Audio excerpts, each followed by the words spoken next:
Well, good evening, everyone. My name is Neil Levesque. I'm very happy to present a really fascinating author today, Vivek Ramaswamy. I have as many times as my last name gets butchered, I just did the same thing. I'm sorry. Is an entrepreneur. He's an entrepreneur in healthcare and high technology sectors. He's the founder of a biopharmaceutical company called Ryovent Sciences. He attended Harvard and Yale Law School. He is the author of the book we're going to hear about tonight, Woke: Inside Corporate America and Social Justice Scam. This is on the New York Times bestseller list, so congratulations, Vivek. And we're going to do some Q&A after he speaks, so please send your question-ins on the Zoom Q&A. And without further ado, I would like to invite our speaker to speak about his book. Thank you. I appreciate it, Neil. And it's a pleasure to be with all of you all, virtually at least, even if not in person, though hopefully I'll get the chance to meet some of you in person at a future date. I'll give you a little bit of background on me as a person, in part because I do draw from a lot of personal experiences in the book. And then I'll lay out the core thesis of the book, and I'll look forward to hopefully some probing dialogue in the latter half hour of our hour together. So my parents were both immigrants from India. They came over here in the late 70s and early 80s. I frequently asked my dad why he came to Southwest Ohio, which is where I was born and raised. And he said that actually it was because his older sister had been based in Fort Wayne, Indiana, and it was the closest place where he could find a job to be near her. That, of course, begged the question of why his sister came halfway across the world to Fort Wayne, Indiana. And we concluded it was the only U.S. state with the word India contained in the name of the state. So that was the best explanation I ever got. But the story of how my family came to the American Midwest. I was here through high school. As mentioned, I went to Harvard for college, but I was a science guy all the way through 2007 when I graduated. And I got into the world of biotech investing in the fall of 2007 at a hedge fund in New York City, right on the eve of the 2008 financial crisis, something that really influenced my perspectives on capitalism, on the relationship between capitalism and politics, and even many of the views that I set out in the book, which I'll get to in a second. 3 of those years I spent simultaneously at Yale Law School from 2010 to 2013. When I came back to my full-time job as an investor, I grew weary of a lot of the inefficiencies in biopharma. And so I decided to step aside from my career as a biotech investor to become a biotech entrepreneur. I founded a biopharma company, the one that you heard about, led that as CEO for 7 years until I stepped down this spring to write the book that I did. And the basic thesis I lay out in the book comes from my experiences of having lived in elite America over the last 15 years. I wasn't born into it, but I have lived it for the last decade and a half. And I was growing increasingly concerned about a new trend in corporate America that worked like a magic act, where you pretend like you care about something other than profit and power, precisely to gain more of each. And to me, the thing that bothered me about that wasn't just the hypocrisy of it. That might have bothered me enough to comment on it over dinner, but not to write a book and dedicate my life over the last year, certainly, to exposing this issue.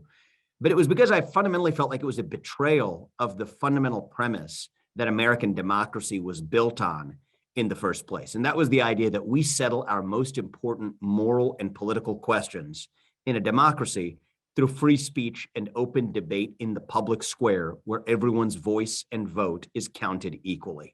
And what I felt this new model of capitalism, so-called stakeholder capitalism, demanded was not just that companies do social good along the way, that's how it's advertised, but that a small group of executives and investors get behind closed doors to decide what's right for the rest of society at large, not just on matters relating to the marketplace of products, but on matters relating to the marketplace of ideas, on questions ranging from how to best fight climate change to how to achieve racial equity or justice in our society. Those are, to me, the quintessential kinds of questions that we ought to sort out in the public square through free speech and open debate in a democracy, not through a corporatocracy where a small group of elite economic actors get to make those decisions behind closed doors. That may have been the model that worked in old world Europe, where a small group of business leaders and church leaders decided what constituted the common good. But that was not the American way. America was, in my opinion, built on the idea that we decide those questions evenly in our democracy. This was received in some ways as a conservative idea, if I may put that right on the table at the beginning, in part because many corporations in recent years have espoused seemingly progressive causes as the social causes that they push. But to me, it was always a little bit curious that that was viewed as a conservative idea, because if anything, as recently as 10 to 12 years ago, it was a litmus test of being on the left to be opposed to the Supreme Court's holding in Citizens United versus FEC, which is a famous case that held that corporations were free under the First Amendment to make electoral contributions to political causes that helped certain candidates get elected. Well, if you don't like Citizens United, to me, stakeholder capitalism is Citizens United on steroids, because it not only permits companies to influence our democracy, it demands that companies influence the democratic process through tilting the scales of what constitutes acceptable arguments or not in the public square. When you look at the power exercised by big tech today to the power exercised by titans across corporate America in determining what are and aren't the acceptable bounds of open debate on the most important social questions of our day, to me, this was Citizens United on steroids. So a big part of what I lay out in the book is how one new, particularly newly defined stand of the progressive left came to be married with capitalism, with free market capitalism, in the most curious arranged marriage of our time. And what I'll do at first is lay out the philosophy that I'm talking about, the newly ascendant strand of the left that I refer to, then tell the story of how that strand of the left came to be merged with modern corporate actors and modern capitalism, talk a little bit about a third actor who showed up on the scene and turned that bilateral arranged marriage into a three-party affair, and then talk a little bit more about why not only I think it's a problem, but what might constitute a better way forward to overcome the threats created by that three-way marriage. So that's what's ahead in the next 20 minutes or so, and then we'll go to Q&A. So the book is called Woke Inc., Inside Corporate America's Social Justice Scam, but I thought it might be important to put a fine point on what's meant by a reference to woke culture today. That's a word that's been weaponized even over the last year since the time I named the book, and so I wanted to be very clear about what I mean by woke orthodoxy.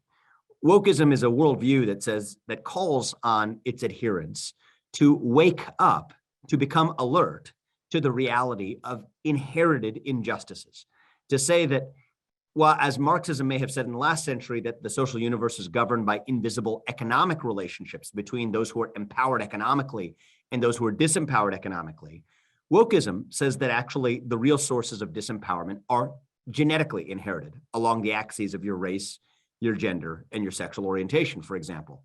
And according to the new woke orthodoxy, America is a systemically racist country, that if you're Black, you're inherently disadvantaged, that if you're white, you're inherently privileged. No matter how much money you have or what your economic background was, your race and your gender in many ways govern who you are and the thoughts and ideas you're allowed to have and the power structure you're allowed to occupy within a broader power hierarchy. You don't have to take that from me. You could take it from one of the proponents of this new worldview, Congresswoman Ayanna Pressley of the Squad, who famously said a couple of years ago that we don't want any more Black faces that don't want to be a Black voice. We don't want any more brown faces that don't want to be a brown voice, end quote. That's an exact quote. There's a really clever premise embedded in that new worldview.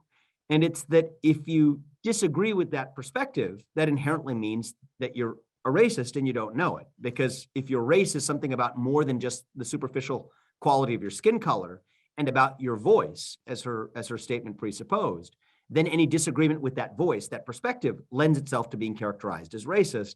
And I certainly believe, as I hope many of you would agree with, that there's probably few greater damnations in modern America than to be called a racist. So I believe that when given the choice between being tarred with that scarlet R and pledging allegiance to this new quasi-religion, everyday Americans are choosing to bend the knee in what's created a new culture of fear in our country. Fear of losing your job, fear of your kids getting a bad grade in school, fear of becoming a pariah in your own community. Now, a question I explore in the book isn't really a critique of wokeism, though as you can perhaps tell from my description of it so far, I'm not favorably disposed to this worldview. The question I'm really interrogating is how this worldview came to be married with capitalism, how it went from being about challenging the system to becoming the system. And The answer that I presuppose that I offer in the book is that it is the moment that wokeness got married to capitalism that it really became unstoppable in American institutional life. And that's a story that actually traces back to the 2008 financial crisis, which I alluded to before. After the '08 financial crisis, the thing that happened in this country, and I saw it firsthand, I lived it. I got my first job in New York City, as I said, on the eve of the '08 crisis.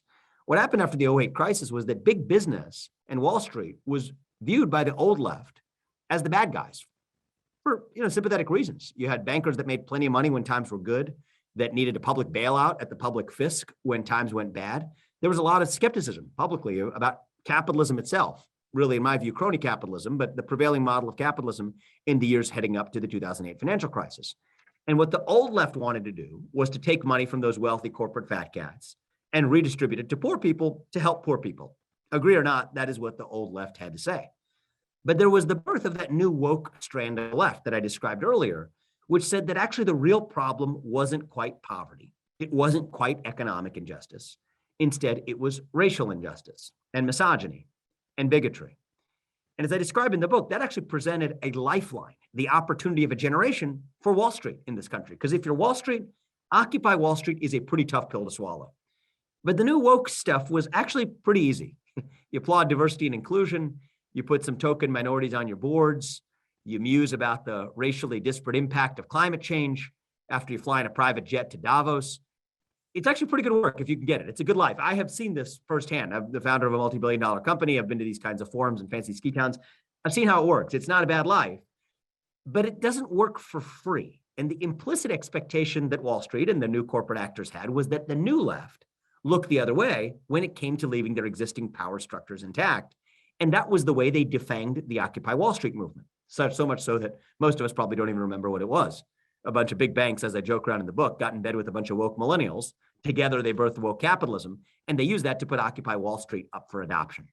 And that trend then accelerated in other segments of American corporate life. In Silicon Valley, for example, the old threat to Silicon Valley's monopoly power used to come conventionally from the left. But I think what a lot of Silicon Valley leaders realized is that if they could lend their corporate power to advance certain causes that the left was sympathetic to, they could use that to stave off the kind of regulatory scrutiny they otherwise would have received from the left. So that's how you get to censoring, or in their language, moderating certain content that the New Democratic Party, for example, doesn't want to see online. Hate speech, misinformation, as defined by a certain party online. But they didn't do it for free. They effectively expected that New Democratic Party looked the other way when it came to leaving their monopoly power intact. And so the story went where the rest of corporate America continued to get in on that act.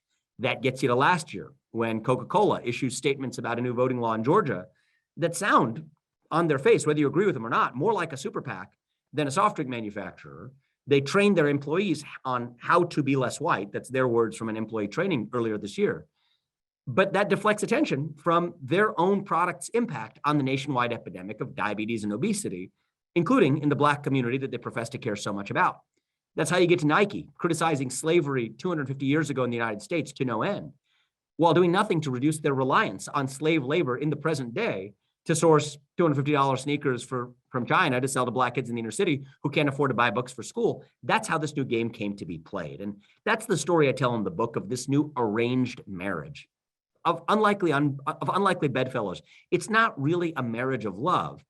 It's more like mutual prostitution, in my opinion. And the net result of that act is the illegitimate birth, if I may, of what I call the woke industrial complex, a new force in American life that's far more powerful than either big government or big business, because together it can do what neither government nor business can do on its own. And what I say is sincere liberals ought to fear this new force, but don't look the other way because they happen to love the causes that new force in American life happens to be pushing today. And conservatives ought to be equally concerned, yet are shackled by their own orthodoxies, which argue that the free market can do no wrong, without recognizing that the free market that they idealize doesn't exist today. And that's really the story of how both sides, liberals and conservatives, are duped to the rise of this new Leviathan that is far more powerful than what Thomas Hobbes envisioned 400 years ago. It is far more powerful than what our own founding fathers envisioned 250 years ago. And that leads me to the doorstep of the other point that I told you I was going to get to, which is how in recent years, a third actor showed up on the scene. and really turned that bilateral arranged marriage into a three-party affair. And that's the Communist Party of China. The thing I'm going to leave you with is one of the things that I aim to do in the book is to expose the geopolitical consequences of not only wokeism, but this new woke capitalist influence in our society. And the way it works is that actually China is able to use this new force as a way of creating a false moral equivalence between the behavior of the United States and the behavior of China on the global stage, thereby eroding our greatest geopolitical asset of all, and that is not our nuclear arsenal. It is our moral standing on the global stage. Here's how it works. You effectively get a new class of the international arbiters of moral justice, global corporations, to want to enter the Chinese market because it's a big market. But what China does is they build a great Chinese wall that prevents those companies from entering the Chinese market if they criticize the CCP. But they roll out the red carpet if those same companies criticize the United States. So the people who are always known to criticize injustice, microaggressions here at home, like racism and transphobia, say nothing of actual macroaggressions abroad in places like China, even as they play out and even as they stand to benefit from it. Take Disney just a couple of years ago, said it could not shoot a film in the state of Georgia if Georgia passed a new anti-abortion statute. It just last year, shoots the film Mulan in the Xinjiang province of China, literally ground zero of the Uyghur human rights crisis, where there's over 1 million religious minorities enslaved in concentration camps, subject to forced sterilization, communist indoctrination, and worse, and doesn't say a peep until the very end of the movie. You can still see it in the credits today, where they say, "We thank the local CCP authorities for allowing us the privilege of filming here." That's Disney. The NBA says nothing of actual human rights atrocities in China, even as it continues to paint Black Lives Matter on its courts here in the United States. In fact, a few years ago, my fellow Ohioan LeBron James was the first person who came to China's public defense when Daryl Morey of the Houston Rockets tweeted, "Fight for freedom, stand with Hong Kong." LeBron James was actually the first person who came to China's defense and criticized Morey for daring to stand with Hong Kong. Now, you might ask yourselves why these celebrities and their company corporate sponsors effectively bend the knee to this new Chinese power. The answer is actually really simple. It comes down to money, because if you're a corporation and you want to do business in China, you realize you can't do it without the assent of the CCP. But actually, you gain a competitive advantage both there and here by implicitly criticizing the United States. And this traces actually one of the origin stories of stakeholder capitalism back to a progenitor philosophy in the 1990s of democratic capitalism, where we made a mistake in this country, in my opinion, both Republicans and Democrats did, of espousing this new philosophy of democratic capitalism by saying that we can actually use capitalism as a vehicle to spread democracy to places like China, that we could effectively export Big Macs and Happy Meals and expect that was going to spread democracy around the world. Well, China realized they could actually turn that game on its head, because they're able to block market access in ways that actually get companies to shape their behavior accordingly. What they realized is that instead of us using our money to get them to be more like us, what China's done is used their money to get us to be more like them. Or more precisely, they've actually managed to use our money to get us to be more like them. And it has worked by effectively turning those same corporations into Trojan horses. Take those Big Macs and Happy Meals, we'll turn back around and send back Nike sneakers and Disney movies as Trojan horses that undermine the United States from within by creating a false moral equivalence between the United States and China. And lest you think it's an accident, just listen really carefully to what the CCP is saying. Last year, Xi Jinping, pressed by the EU on the Xinjiang human rights crisis, the first thing he says is, of course, Black Lives Matter shows the United States is no better. At the Alaska summit earlier this year, his top diplomat says that China hopes the US does better on human rights, and China wants to see the US stop slaughtering Black Americans. That earlier this year, and for much of last year, any inquiry into the origin of this coronavirus pandemic, possibly originating in a lab in China, was effectively categorized as equivalent with racist. Ask yourself why, and the answer is that these otherwise laughable claims are effectively legitimized by the new class of international moral arbiters of justice. That is the new class of the multinational corporation, most of whom are based here in the United States. So that's a brief statement of the problem, the arranged marriage between wokeness and capitalism, the creation of this new hybrid of big government and big business that's far more powerful than either one alone, and the way in which the CCP has used that dynamic to advance its own geopolitical aims by attacking our own moral credibility on the global stage. The question is what we do about it. So look, I do consider myself a conservative, though I think that the book remixes the orthodoxies of what it means to be conservative or what it means to be liberal in the present day. But I bring it up because one of my heroes in the conservative movement 40 years ago was Ronald Reagan. And one of the reasons I respect him is that he did what he needed to do to protect liberty and prosperity in his era. He slashed government regulations, cut taxes. There's little doubt that that at least unlocked an era of productivity and prosperity whose fruits we in many ways continue to enjoy to this day. That's why he's certainly one of my heroes. But I also think that we're well served to remember the words of my favorite Republican hero who spoke not 40 years ago, but 160 years ago, Abraham Lincoln, when he famously said that the dogmas of a quiet past are inadequate to the stormy present. And one of the arguments I make in the book is that the dogmas of 1980 are actually inadequate to address the unique problems we face in 2021. And it's a wake-up call to the conservative movement in particular, to recognize that while big government may have been the main threat to liberty and prosperity back in 1980, I don't think that's the case today. I think it is this new hybrid of big government and big business that's far more powerful than either one alone.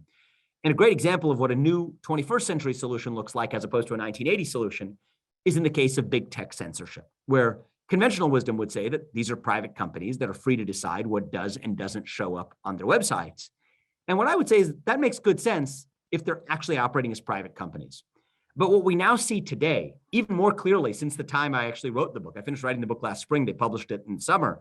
What we've actually seen even in more recent months is the way in which big government is actually coordinating with technology companies to identify hate speech and misinformation that government cannot censor directly, but which it is effectively threatening and or inducing private companies to take down instead, to use private companies to do through the back door what government cannot do directly through the front door under the Constitution.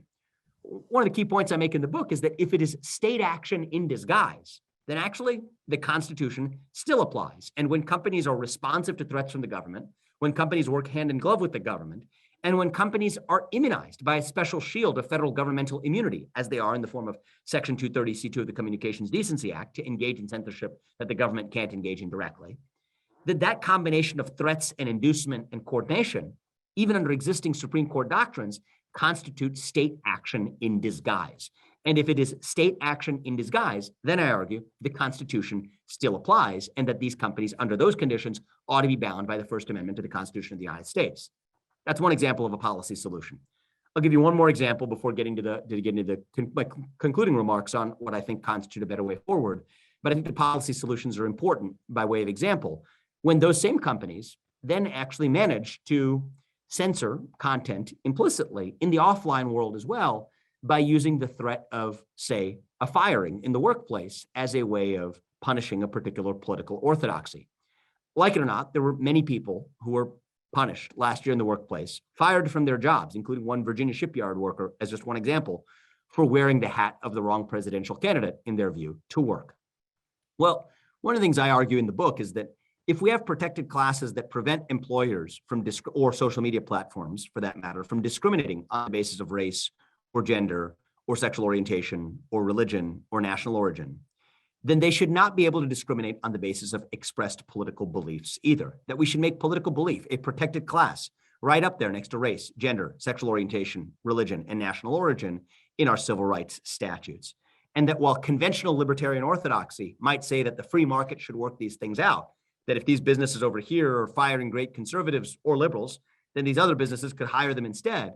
We can't apply those standards without an even-handed approach. And that if we're going to have protected classes at all, which could be a debate that we actually take up, but if we're going to have the protected classes at all, that we ought to apply those standards even-handedly to say that if you can't fire somebody because they're Black or Muslim or gay or white or Christian or Jewish or Hindu or whatever, then you should not be able to fire them or deplatform them just because they're an outspoken conservative. And wherever you are on the political spectrum, there's little doubt that this is happening directly or indirectly every day in this country. If it can happen to the 45th president of the United States, I believe it's in danger of happening to anybody, regardless of their party affiliation. So those are the kinds of policy solutions I offer in the book. I offer some more technical legal solutions that I won't talk about unless it comes up in the Q&A, of ways to potentially push back on these orthodoxies, even under existing law. But the final point I make in the book is that actually these are just forms of symptomatic therapy. And what we really need in this country is a cultural cure, that we have come off of a decade of celebrating our diversity and our differences, that in reality, we've actually forgotten all of the ways in which we're the same as one people. That our diversity is a beautiful thing, but it is meaningless if there's nothing greater across that diversity that binds us together.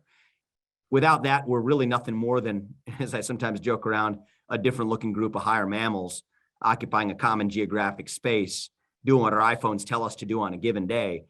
To me, that isn't America. America is a vision of what a place can be. Our absence of that vision is part of what constitutes the black hole at the center of our nation's soul. And speaking as a millennial, for people my age and younger, that we're hungry for a purpose and hungry for a cause and hungry for meaning and hungry for identity, the thing that we actually need to do is to fill that moral hunger with something more substantial than fast food, more substantial than the idea that you can go to Ben and Jerry's and order a cup of ice cream with a cup of morality on the side, to recognize that morality doesn't work that way. And what we actually need in this country is to fill our moral hunger with something far more meaningful than postmodern orthodoxy. That's the case I make in the book. And really at the very top of that list of shared ideals for me was the very dream that I alluded to in my own life at the very beginning, which was the idea that no matter who you are, irrespective of the color of your skin or where your parents came from or what language they spoke, that you can achieve anything you ever want in this country with your own hard work, your own commitment, your own dedication. That's the American dream. Over the last decade, we woke up from that dream. And one of the problems with waking up from a dream is you forget what it was all about. But I think it's not too late yet. And if the last decade was our diversity decade, I think there's room for us to make our next decade the one where we revive those few shared ideals that bind us together as one people. That's what I'm setting out to do through a lot of my work. That's what I set out to do through this book and the next one that I'm writing that's underway to come out next year. And I hope that forms the basis for conversations that we can start in forums like this one across the country to go back to speaking openly to one another again. And Neil, the comment I'll end on is that the best measure of the health of any democracy, in my opinion, is the percentage of people who feel free to say what they actually think in public. And there's little doubt in my mind that today we're doing abysmally on that metric. I know this personally because for all the years I was a CEO, I can tell you I wasn't free to speak my mind in the open. But now that I've stepped down from that role, I am free to speak my mind as an ordinary citizen. And for the remainder of our time together, I'll invite all of you to do the same in the Q&A. So Neil, I'll hand it over to you and look forward to some questions. Wonderful. So if you have questions, again, add them to the Zoom Q&A. We have some great questions coming in already. The first one, you mentioned, freedom of speech. You made the New York Times bestseller list. Have you been invited to as many colleges and universities as other New York Times? It's a hard thing to measure, but do a lot of colleges and universities invite you to speak? And did you have any trouble getting a publisher? There's a good question. So I think if I'll just be sort of, I think I get a gist for where the question is going. I'll just be true to sort of my own experience of it. I had trouble getting a publisher, but it was mostly because I was a first-time author, and anyone who's a first-time author has trouble getting like a mainstream publisher. And I did get a mainstream publisher. I had two that were interested and one who finally bid on the book. The rest were sort of ancillary publishers, but Hachette, which is a Big Four publisher, took on the book. And so far in my book tour of sorts, I've spoken from places ranging from Harvard Law School to Purdue to Notre Dame next week, to Ashland College and Hillsdale, for that matter, to invitations that I have outstanding at Princeton. So it has sort of, and other places too. So it has spanned the spectrum. So I have to say that I didn't experience personally and have not experienced the type of cancel culture that I'm writing about in the book. I think there's a few reasons for that. I mean, look, I think that as I said, I wasn't born into elite America. I have lived it for the last 15 years, as I said in my opening remarks. And I think that, look, there is a certain standard that you have to hold yourself to that may be higher if you're advancing a particular kind of argument with respect to the academic rigor that you're going to need in order to avoid being canceled. And I think that that's something that I was, I think very careful about, intentional about doing. I'm actually really grateful to some of the people who helped me do it, including some of my former professors at Yale Law School who helped me develop some of the first-in-class legal arguments that we make in this book. But all told, I'm left pretty hopeful by the experience I've had and the reception I've gotten across the country, where, one of the things I tell students, I'll mention it we have students in this audience, I'll share it with each of you too, is that your ideas aren't like your kids. Say, I have a little kid. If a better one comes along, you could just take it and claim it as your own. And, think of it more like a set of clothes. You try it on, put it on from the rack, see if it fits. If it doesn't fit, you're free to put it back on the rack. No hard feelings, but at least you get to try it on first to see if it fits. And I think that one of the things I try to do in the book is to really lay out a worldview that originates not in dogma, but originates in some of my own personal experiences, and to really frame the book as a provocation to conversation rather than a prescription of an orthodoxy. And probably some combination of that combined with my own, credentials, if you will, have helped the book gain, I think more traction even amongst liberal audiences than I expected, in a way that I've been grateful for and encouraged by too. I know that isn't the experience of others who have written works that are perceived to be right of center, but in candor, that's been my experience for the better. So we have another question. Political scientists have struggled to find evidence that the Citizens United decision affected election outcomes at all. In the same way, are we exaggerating the impact of woke capitalism on public opinion? Do most people just ignore corporate preaching or even backlash against it? Yeah, so it's a good question. I think that one of the things I'm sort of cognizant of is making sure that we're not making mountains out of molehills, and that we really are spending our waking hours, few as they are, in our time on this planet, and the hours we spend awake each day, focusing on the problems that actually matter, rather than on sort of made up provocations. And I test myself from time to time on this.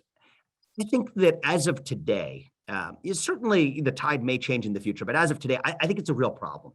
And the reason I think it's a real problem is that there isn't a major institution in this country that isn't controlled, or at least heavily influenced, by this major orthodoxy. From corporate America to philanthropies. I serve on the board of the Philanthropy Roundtable, very familiar with the landscape of elite philanthropies today, to Hollywood, to Silicon Valley, to our tech companies, to our federal government, to much of private education, to academia. This is really a prevailing orthodoxy that really has control over every institution that matters in our private sector. And I think that there is, I'll give you a piece of survey data. 60% of Americans, actually in a recent survey earlier this year, said they were afraid of expressing their true beliefs in public because of the current political environment. That's a survey that included Republicans, Democrats, and independents, by the way. If 6 out of 10 Americans feel like they can't express their true opinions in public because of the current political environment, because they're at risk of being fired for their job, in many cases, we do have people who have been fired for saying the wrong thing, not only at work, but even on their own time, having to take the risk between putting food on the dinner table and speaking their mind freely, between the American dream and the First Amendment. I do think that's a threat to the essence of our identity as Americans. That if Larry Fink, the CEO of BlackRock, wakes up on a given day and decides that some new parameter fits on the list of acts that comprise his vision of corporate social responsibility, that a company that disagrees with that view effectively can't go public in this country anymore, I think it really does have an impact, not just on the attitudes of racializing our relations with one another, which I worry about less. I think for a lot of people at DEI training sessions and companies, it's in one ear, out the other, which is part of what your question presupposes. And I think there's some truth to that. But what it really creates is a new level of institutional mistrust and fear, where people know that they're not even supposed to expect that the people who are in positions of authority in the places they work or in their community even mean the things that are coming out of their mouth. And I think that's the perhaps greatest danger of all, is the rampant seeds of a crisis of institutional mistrust that also create a politicized private sector that is supposed to bring us together across a divided body politic. And that's the last point I'll make in response to this question, is that we require in this country, in my opinion, what Tocqueville surmised years ago, these intermediating institutions that create social cohesion across a divided polity. The baseball stadiums of this country are supposed to bring you together, whether you're Democrat or Republican, whether you're black or white.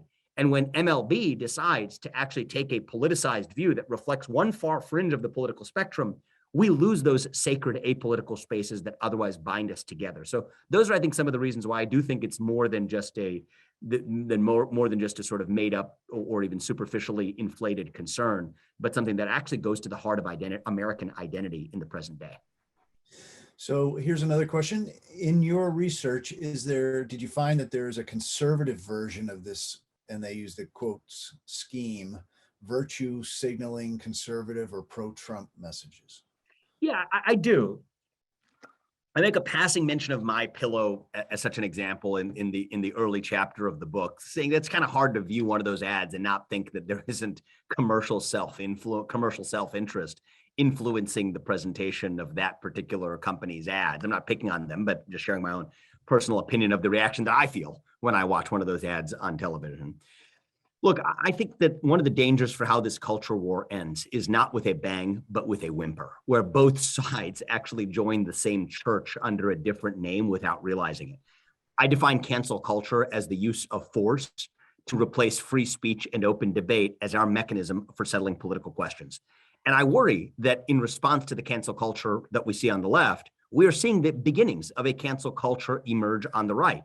That in response to the victimhood culture that we see on the left, we're beginning to see the early seeds of a victimhood culture that's spreading on the right. Yes, there's Black victimhood culture, but there may be a new white victimhood culture that's fueled by, I think, a lot of the newly populist conservative base that throws kerosene really on an already burning fire. And what I'd like to see is us graduate from cancel culture, period, not by adopting methods of intellectual terrorism in response to fight terrorism.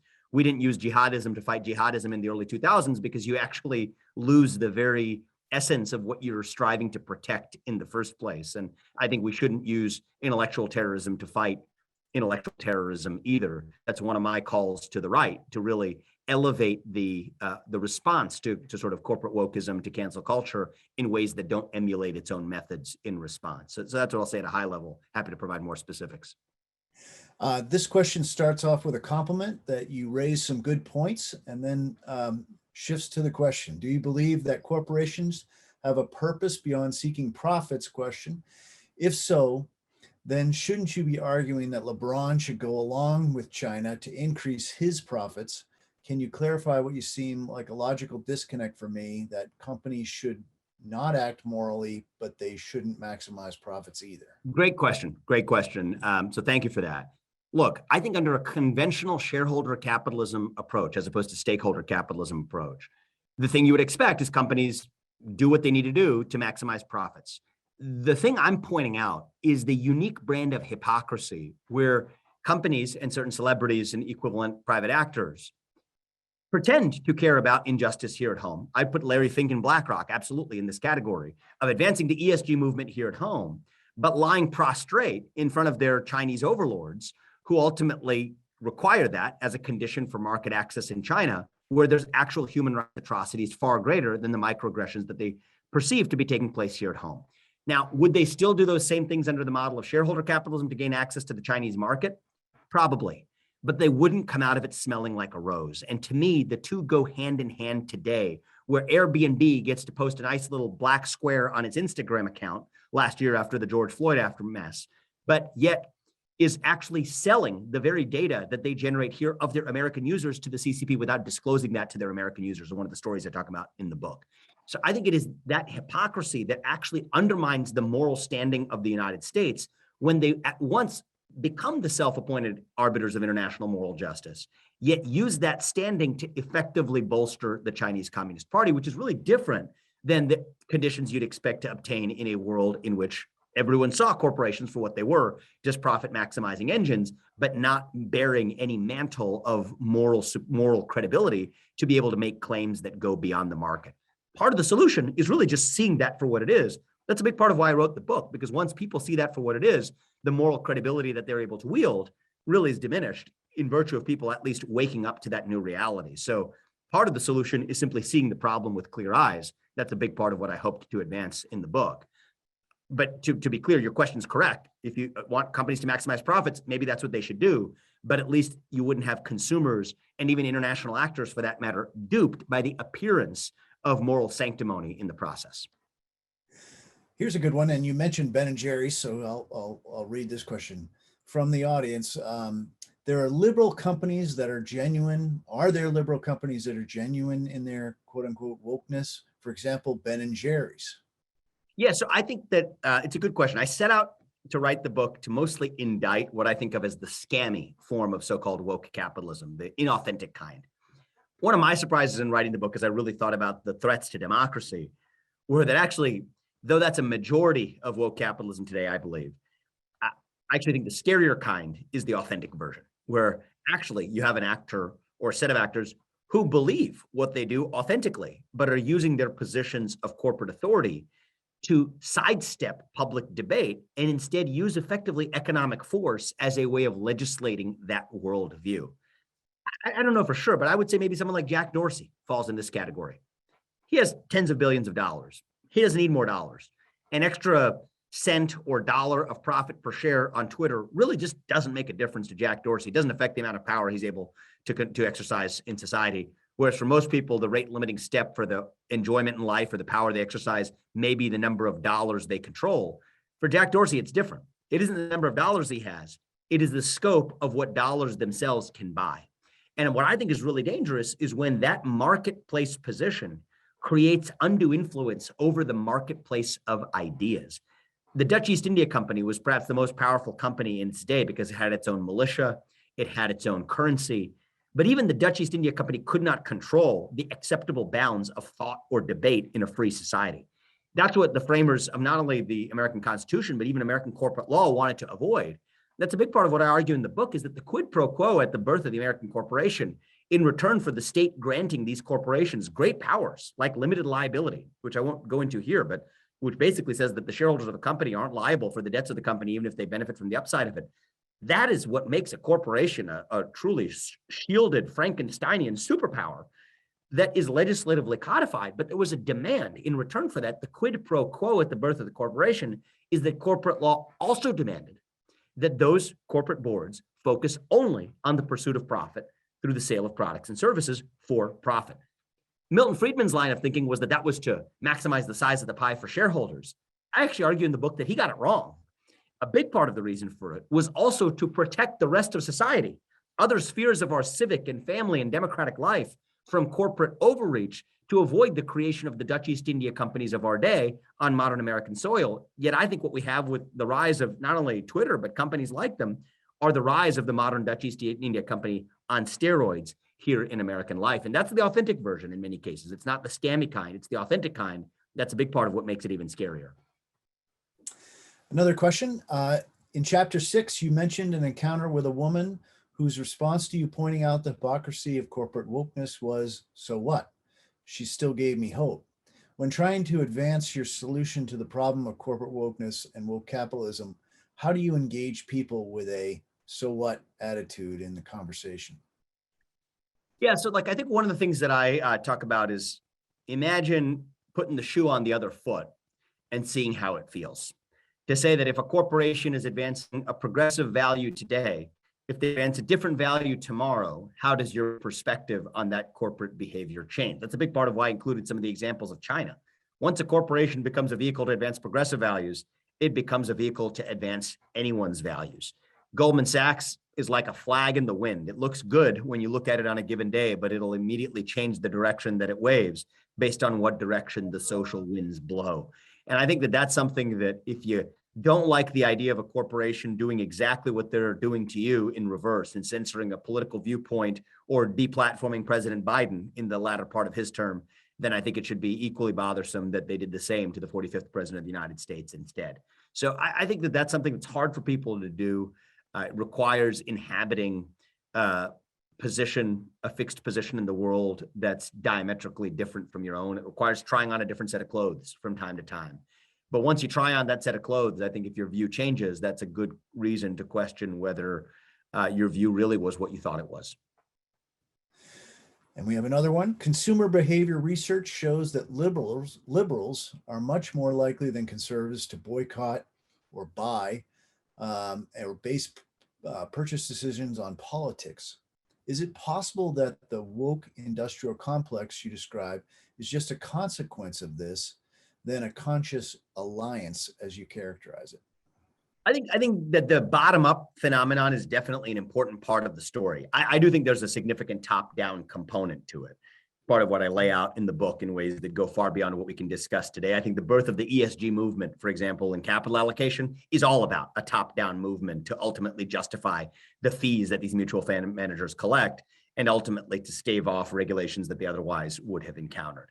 However, I think that misses part of the story, as your question points out, in recognizing that there's a real bottom-up version of this too. It's what I call not woke capitalism, but woke consumerism, which are effectively consumers that demand that companies abide by the values that are important to me. And I say it somewhat disparagingly because I think there's a cultural deficit to that type of demand, which I can describe, but it's a real phenomenon today. I don't think the solution there is legal. I don't think there's a policy solution there. I think it's a solution that we have to find in our culture. We have an entire generation, as I said, of young people who are hungry for purpose and meaning, but the kinds of things that used to fill that sense for hunger and purpose, things like patriotism or faith or family or hard work, have receded in public life in such a way that we relocate those moral impulses to something else instead. That's what makes postmodernism, that's what makes wokeism so appealing. It's effectively a modern religion that fills the otherwise God-sized hole in a generation's heart. And I think when God doesn't fill that vacuum, something else does instead. And so I don't think that's a legal issue. I don't think that that's an institutional issue. I think it's a fundamental generational cultural issue that we have to address, not by stamping out wokeness or anything else that fills the void, but instead by filling that void with something far more rich, far more meaningful. I think that there's a role for religion to play, but that's above my pay grade. Where I do stop, though, and where I spend a lot of time is the way in which actually a revived national identity can fill that void, hopefully to dilute the group identity vision of wokeism to irrelevance. And so that's a different problem, I grant you, than the arranged marriage that's a top-down version, but it's also symptomatic of a deeper cultural problem that we have to address, probably not through politics, but through our culture, though I think politics can create the conditions for that cultural revival. Well, this one does talk about religion, and I think it is someone who knows a little bit about what they're talking about. Okay. You just referenced the culture war in the US and beyond, and Pope John Paul II said at the heart of this global culture war was really a spiritual and moral war between a culture of life versus a culture of death. And there seems to be a lot of profit to be made in China and everywhere else by not honoring the inherent dignity of any and all human beings because it is more costly. And people will pay for evil. For example, slave human organ harvesting. To what extent do you agree? I think you agree with that. I think I do agree with that. And I think that the reviving of not only the sanctity of human life, but the sanctity of human relationships that span multiple spheres of our lives is part of what we have lost. I offer a revisionist account of American pluralism in the book that makes the case that the pluralism that matters isn't the visible tableau of diversity that we might see on the Zoom screen in front of us between the shade of color of Neil's skin and the shade of color of my skin, but more importantly, the richness, the plurality of identities within each of us. I'm not just a man of color or a kid of immigrants or whatever. I'm a father, I'm a son, I'm a brother, I'm a tennis player, I'm an avid entrepreneur. I am somebody who has failed at many things and succeeded at others. We're not one of those things. We are all of them at once. And one of the things that the essentialist conception of human identity, what you could sort of call the woke conception of human identity, that you're reduced to the genetic attributes you inherit on your born, one of the things that misses is that you lose the possibility of solidarity when your own identity is reduced to a few fundamental axes, as opposed to an identity that's rich and plural, even in its internal nature, to say that you don't have to have the same things you don't have to have everything in common with someone else in order to be able to build a meaningful human relationship between them, but you can just have a few things in common. And I think that that's one point I make in the book. It's a little orthogonal to the question, but I think reviving our understanding of what it means to be a human being worthy of respect and finding those qualities of respect within each of us, I would argue rediscovering those qualities of respect within each of us is part of our way out of that cultural malaise. And I think that we are going to have to go just that deep in order to overcome that postmodern identity crisis that I think our nation suffers from today. We got a lot of questions on one sort of subject, and I'll just summarize it by saying you said you're a lot of things, including a father. Would you ever consider putting your name on the ballot? I would consider it. I mean, I think that it was something that I had occasion to consider this year. I live in Ohio. It's where I'm based. There was a Senate seat that opened up in Ohio, and I was in the middle of writing my book when that came up, and a lot of people encouraged me to run for Senate here. And I noticed something happen immediately, even in the weeks that I was considering it, which is part of what led me to decide that that wasn't what I wanted to do right now, which was that you become a prisoner of your own plan a little bit. Once you have a plan, you are immediately constrained as to the things that you say, because the things that you say are filtered not through the lens of what you feel like saying and feel like ought to be said, but also has to be filtered through the prism of your plan. Not that different, by the way, than when I was a CEO as recently as the start of this year and before. Again, the things that I was able to say in my capacity as a citizen had to be filtered through a different lens that was not necessarily entirely the opposite of, but it was just a different lens than the lens of being able to speak my mind freely. And so one of the things I decided to do was actually to not make a plan for myself and to be, completely unshackled in really expressing myself in a way that wasn't filtered through some sort of party orthodoxy, that wasn't filtered through some sort of polling or profit interest, but really to put on the table practicing what I ask for other people to practice through what I preach in the book, to start talking openly again. And as I said, I wasn't free to do that as a CEO. I don't believe I would have been free to do that as a political candidate, but I am free to do that as an ordinary citizen. And I hope more people join me in that mission. And so I'm doing that now. I'm doing that through the time I write a book, my second book, which is coming out next year, which is really just an extension of some of the themes that I couldn't fit into the first one. And then after that, I'll figure out what comes next, and whether that's driving change through the private sector or through the public sector. I think there's a lot of room for both, to be honest with you. New Hampshire citizens heard a similar theme last week from their own governor, by the way.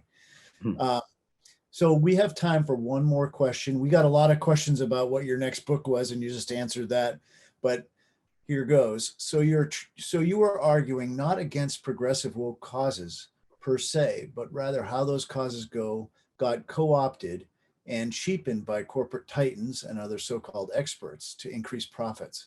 If anti-woke posturing paid off, would Nike and other go anti-woke? Yeah, so it's a good question. I would say I expanded to include profits and power. And I think I explained some of the differences in the book, because sometimes a CEO may benefit personally from his or her reputation, even if that's not the profitable thing for the firm. In other cases, it is the profitable thing for the firm, and that's why they do it. But the question is basically right in my core focus in the book. It's not an indictment of the content of progressive causes as much as it is an indictment of the use of those progressive causes as a smokescreen, what I call woke smoke, by institutions to deflect accountability for their true actions that prevent us from being able to have an open debate about the nature of those actions, for better or worse. I do spend a bit of time in the book taking aim at the content of woke ideology itself, if only to actually expose the reader to my own biases on that question, because I think that's relevant as you evaluate my arguments. I do not subscribe to a worldview that presupposes racially inherited genetic disempowerment. I do not subscribe even to the vision of systemic racism in America. And I recognize that's a controversial thing to say, and that's okay. We ought to debate it. But that's not the thrust of the book. That's me putting my cards on the table of where I fall on the content of many of the underlying progressive orthodoxies. But actually, there are some of them that I'm quite sympathetic to. I'm vegetarian. I believe that animals shouldn't be killed for the purpose of culinary pleasure. But my point is, none of that matters. Wherever you fall on the political spectrum on the nature of these questions, you should not want the answers to those questions to be settled through the use of economic force. Because if it were, I don't know so much about, I would put Nike in this category. I definitely put Goldman Sachs in this category. If it were more profit and power accretive for them to do the exact opposite thing tomorrow, rest assured that they would. And that isn't the way that we should want these questions to be settled in our body politic. It should be settled through speech and open debate between those of us who agree and disagree, having it out in the open, and by the way, still being able to go to a ball game at the end of it and be friends and cheering for the same team. That's the vision of American identity and American solidarity that I want to see restored. Well, Vivek, this has been an absolute wonderful hour. This is a fascinating subject. Obviously, we'll wait for your next book and have you back. Hopefully, if you'll accept. I again apologize for mispronunciating your last name. I will tell you that I did that once on a live interview with a man named Pete Buttigieg, and we know what happened to him. So again, thank you very much for appearing tonight. This has been a great book. We wish you best of luck in the future. Thank you all, and I really appreciate it, and hope we can continue the dialogue. I felt like we were just getting warmed up, so we'll continue soon. Thank you all. Bye-bye.